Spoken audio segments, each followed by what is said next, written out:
Let's get you some more perspective now. Communication consultant and author of Patriots of Two Nations, Spencer Critchley, joined us earlier from California. Listen into what he made of the developments. It's extremely disturbing. I think the whole democratic world, at least, needs to take this with the utmost seriousness. This is a civilizational moment in history, I would say. To the extent that we have made progress over the course of human history, it's been that we have moved away, however haltingly, from behavior like this, from a world built on lies and the raw exercise of power, towards one which, since the end of the Second World War, for all of the terrible things that have happened, has been far better than human history beforehand, because we have established a democratic world order across much of the world, where we do things like respect each other's boundaries and do not stage military invasions just because we want to take over somebody else's country on some obvious pretext.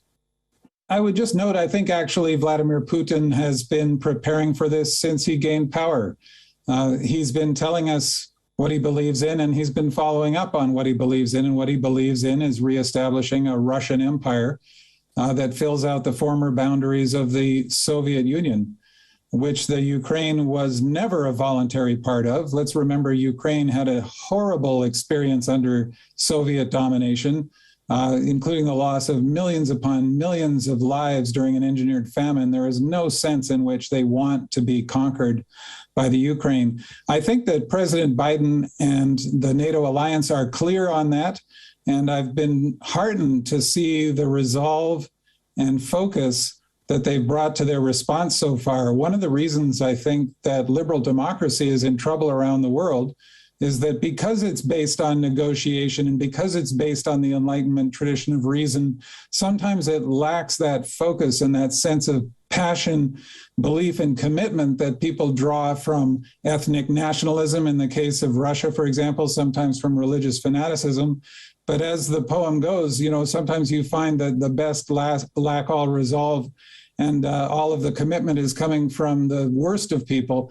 I'm very heartened to see that President Biden and the Western Alliance are showing the kind of resolve that I think we need to show in order to stand up to what is just raw aggression. WION World is now available in your country. Download the app now and get all the news updates on the move.